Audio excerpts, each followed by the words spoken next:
Welcome everyone. Welcome everyone. Welcome everyone to another Ref Brandon and the Todd family YouTube video. Wherever you are, whatever you may be doing, thank you so much for making Ref Brandon and the Todd family a part of your day. We always greatly appreciate it.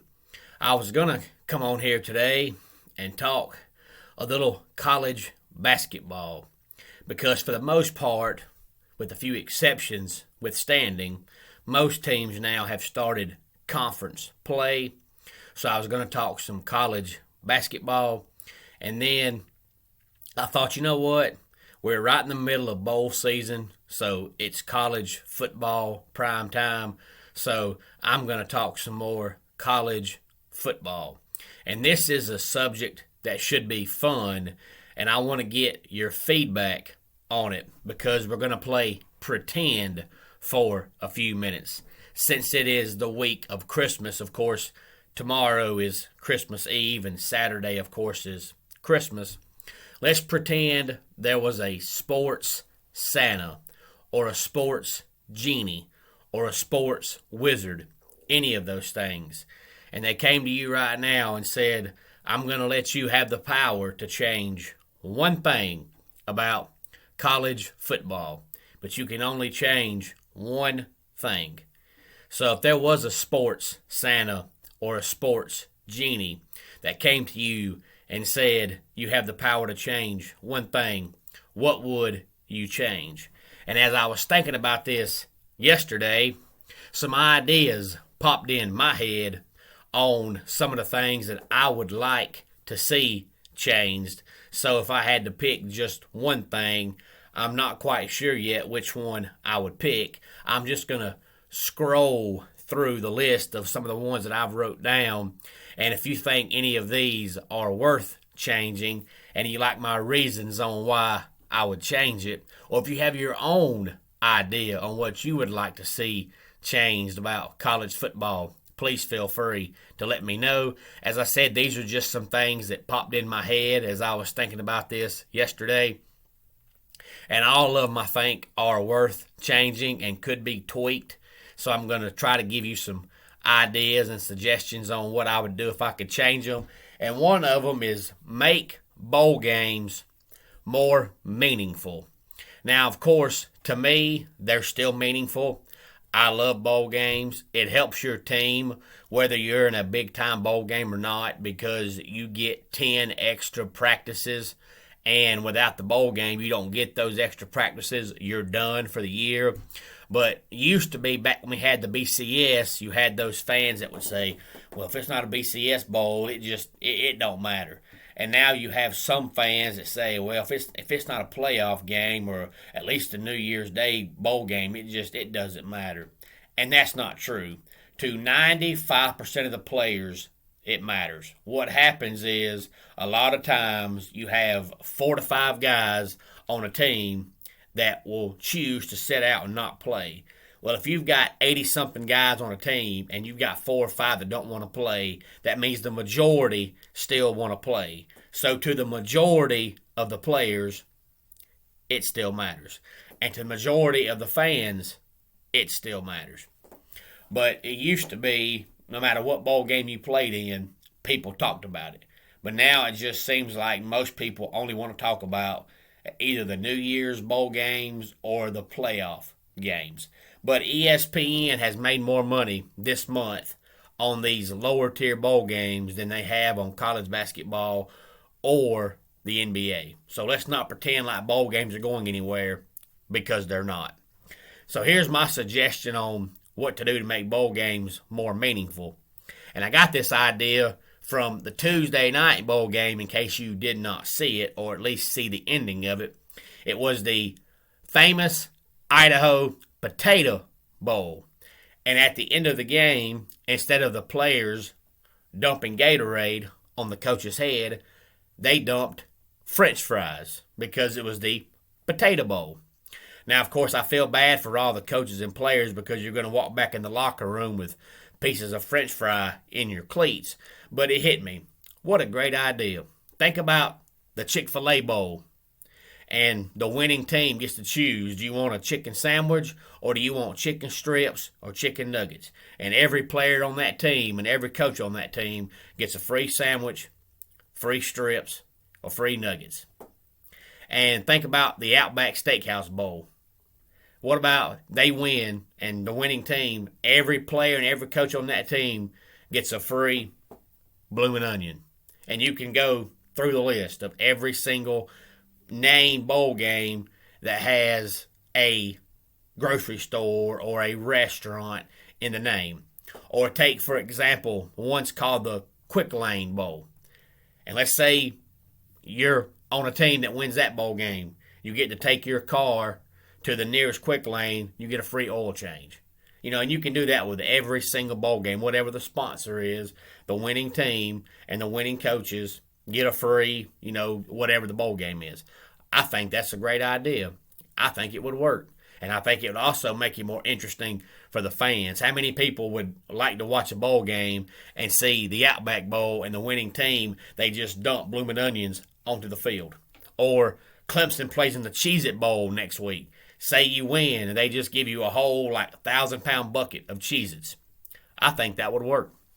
Another one, and this was just for kicks and giggles, and that's because I heard an Alabama beat writer on the radio last week, and he said between his years of growing up, watching Alabama, going to the games, and now as a beat writer, he's been a fan for 50 years or longer altogether, and this is the worst Alabama team, talent-wise, he has seen since Nick Saban was in his first year. Because we know in Saban's first year there, Alabama lost to Louisiana Monroe. But ever since then, they've been a top 5, top 10 team every year. And if this is their worst team talent-wise, which is why I said before the season started they would lose 2 games, it wasn't because I hate Alabama. It was because of the fact that they don't have the talent they normally have. But that just shows how good of a coach Nick Saban is. So if they don't have the talent and they're still in the playoffs and they've got a chance to repeat and win back-to-back national titles, what about we just take Alabama out of the playoffs for 5 years? Because it seems like that's going to be the only way that anybody else is going to win anything. Because if Alabama wins it this year with no talent, and most of these guys are coming back next year, and this great recruiting class they've got coming in, they might go for a three-peat next year. And unless you're a Bama fan, everybody's getting sick and tired of seeing Alabama win the national title every year. So what about we just take Bama out of the playoffs for 5 years and see who all can win a national championship? And then I like this idea, and it has to do with the transfer portal, and that is make every transfer sit out a year. I know Dabo Swinney said something about it the other day, but Dabo Swinney pretty much said what every single coach in America is thinking. They just don't say it. But Dabo Swinney can say anything, and people get in an uproar about it. Dabo Swinney can come out and say, God bless you, have a good day. And they're going to say, man, I cannot believe Dabo told me to have a good day. Hope my day sucks now. I don't know what it is about Dabo, but anything Dabo says, people twist and turn it like it's a big deal when it's really not. Dabo didn't say anything that anybody else is not thinking. They just won't say it. But I like the idea, because I think it would tremendously cut back on transfers, because now you can pretty much just transfer and play immediately. If you make everybody sit out a year, it would help on the transfer portal tremendously. And another one is that football needs its own commissioner. And you can just look at what the NCAA said yesterday about the playoffs to know that they have no idea what they're doing. They're stupid. And I've already said that Mark Emmert is the biggest goofball in the history of the world. But college football now has gotten so big, it's slowly drifting away from the NCAA. It's getting away. That's why now they have the transfer portal, and the NCAA don't care. I know I've said before, within 5 years, it'll be separate, but it might be less than that. It might be 2 years. But I think in the meantime, you need one commissioner for college football whose only goal is to focus on college football year-round and make college football better, and then have one commissioner for basketball and baseball, and then have one commissioner for all the other smaller collegiate sports. And I think also about the transfer portal, you need to make it where you can't transfer during the season. Because first of all, you're only hurting yourself. And second of all, I don't know about everybody else, but I know when I was growing up, my family always taught me when you get angry or mad, don't make a decision right then, because you're always going to regret the decision you made, because you only made that decision because you were mad, angry, or upset. A lot of these guys want to transfer in the middle of the season because they feel like they're not playing enough. And then they end up transferring and they can't play the rest of the season, and the season ends and you're still sitting out there wondering where you're going to go. So obviously you have no idea where you were going to go. You just didn't want to play for that team anymore. But if you quit in the middle of the season, you can't transfer then anyway. So what is the point? There is no point in it. You should sit back, sit on the sidelines, support your team, and then come February or March, if you still decide you want to transfer, then you can transfer and announce where you're going. But it does you no good, it does your coaching staff no good, and it does your teammates no good, and it does your future team no good for you to transfer in the middle of a season. It's just stupid. You should be able to transfer from February through July. Once August comes and we actually get into football season, you should not be able to transfer. And I think they need to change name, image, and likeness, because I've said before that I do think the players should get something. I mean, if these fans are going to spend all the money to go watch you play, you should be awarded somehow. But there should be a limit on it. Like Quinn Ewers getting $1.5 million before he ever played. That's not right. So I do think there should be a limit on it, so it needs to be changed somehow. But I do think the players should be able to get something. And then we need to make better parameters for the playoffs, because it seems like every year they change their mind on which 4 teams are going and why those 4 teams are going. Sometimes it's the best 4 teams. Sometimes it's the best, most deserving teams. Sometimes head-to-head matters. Sometimes head-to-head doesn't matter. So I think we need to have clear parameters on who's going to the playoffs and why they're going to the playoffs, to make it clear for everybody so that we're not all confused on what matters. Does head-to-head matter? Does it not? Does conference championships matter? Does it not? And then I think we need to change the targeting rule. I'm not saying get rid of the rule. I understand why the rule is there. I totally get why the rule is there. But somehow, some way, we need to change the rule, because I've watched too many games where I've seen defensive guys try to make a clean tackle, and after they're in the air going for the tackle, the offensive player ducks his head, and the defensive player who did nothing wrong got penalized, and he did nothing wrong. And then they have to go back and spend 10 minutes watching replays on whether or not it was targeting.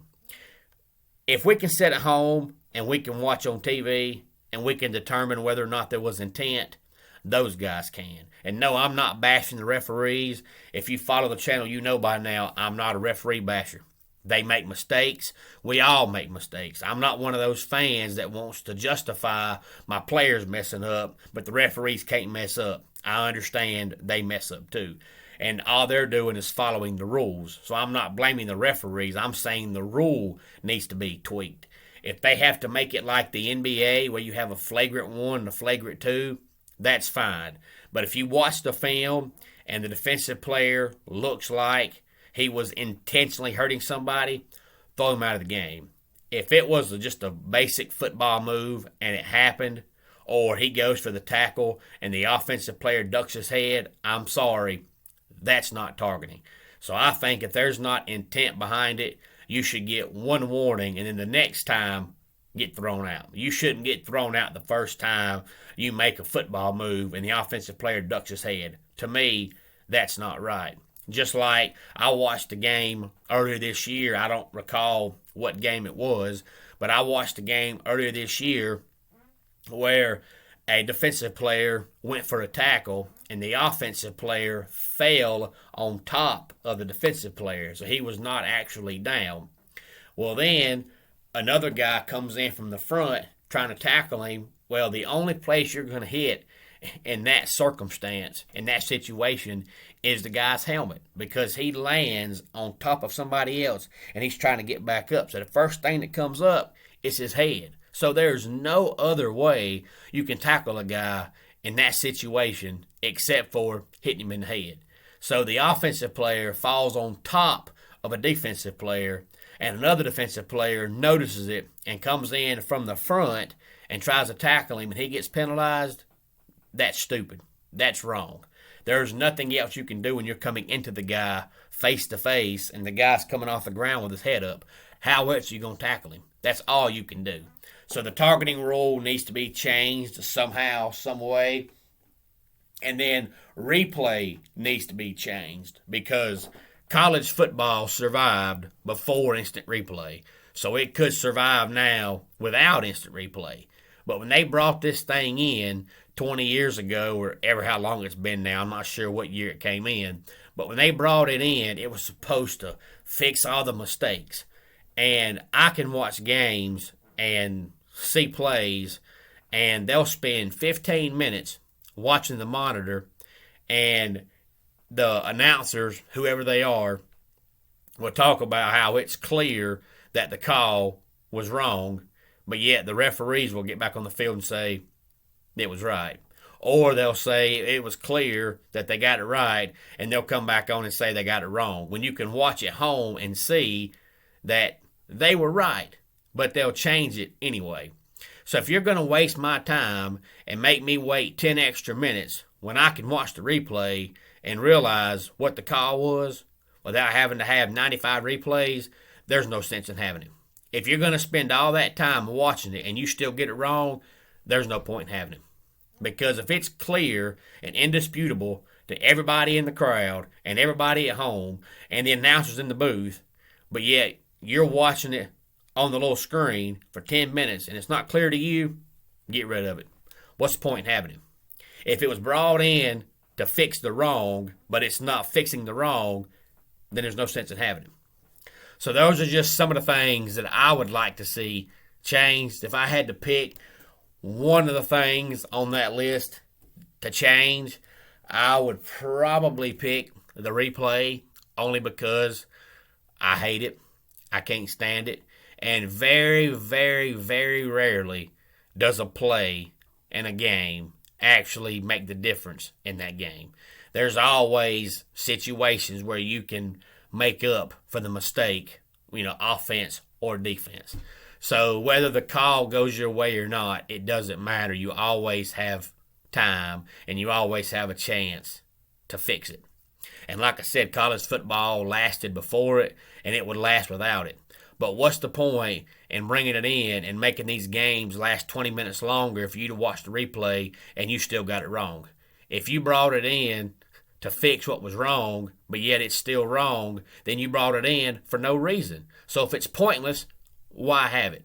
I don't understand it. So if I had to fix one thing and a sports genie came to me and said, you can fix one thing about college football, what would it be? I would probably say instant replay. Just trash it, get rid of it. It's stupid, it's annoying, it's pointless, it's worthless, it aggravates me, I hate it. So what say you? Would you change any of the things I just mentioned, or do you have a different idea on what you would change? And I may come back on here later on when NASCAR starts and do this for NASCAR and do it for baseball. I may do one for basketball, because I enjoy talking about things like this, because no matter how much you like football, baseball, basketball, whatever sports you like, there's always something that you would like to see changed that you think would make that sport better. So if you're a college football fan, I know there's something that you just hate and you think if it was gone, it would make college football that much better. So please give me some feedback on this, and let's go ahead and get our dad joke of the day in here. How does the moon cut his hair? He clips it. And that wraps it up for today's Ref Brandon and the Todd Family YouTube video. Until next time, it's Ref Brandon saying, just like in pro wrestling, life can be over by the count of 3. Tell your friends and family how much you love them. Bye.